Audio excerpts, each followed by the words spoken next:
What are you hearing in terms of Democrats' concerns about whether Joe Biden's simply up for the job? Yeah, I've heard that. I've heard that they don't know if he is going to be. Well, I'm going to bring Democrats and Republicans together to deliver the economic relief. Paycheck Protection Act. 1% of the money's gone out. 1%. We hold these truths to be self-evident.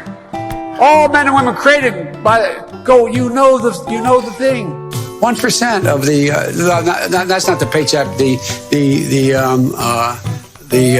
The bill for small businesses. Lending.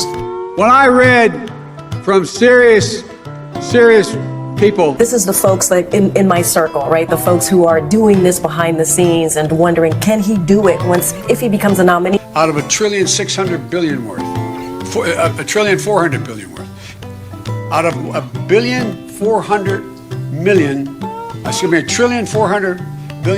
He's closing his eyes. He knows he's having trouble finding words. Because we cannot get reelected. We cannot win this reelection. We can only reelect Donald Trump. Donald Trump does pose an existential threat to this. It's not hypothetical. The sentences are jumbled. The words are jumbled. And I'm going to digress slightly. We're in a situation. The president asked me to head up a cancer moonshot. A solid meeting with is very clearly a cognitive decline. Okay. That's what I'm referring to. It makes me uncomfortable. You have no app. I can't. This is so amazing. We can't rebuild our economy and meet this climate crisis. The rapidly rising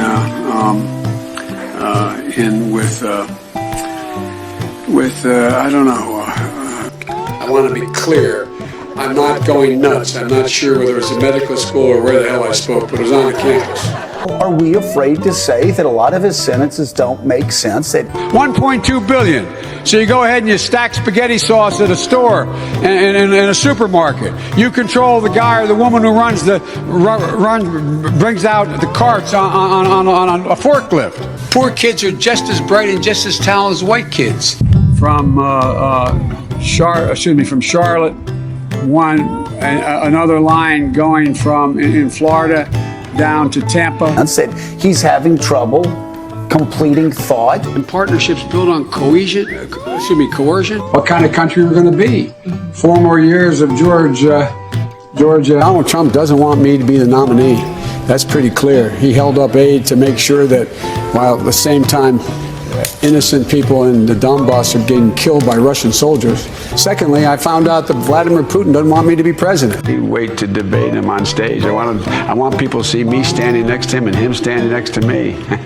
We'll see who's sleepy. Mr. Vice President, thank you. Thanks for your time. Please come back in less than 13 years, sir. All right, Chuck. Thank you very much. All right. It's Chris, but anyway. Chris. I just did Chris.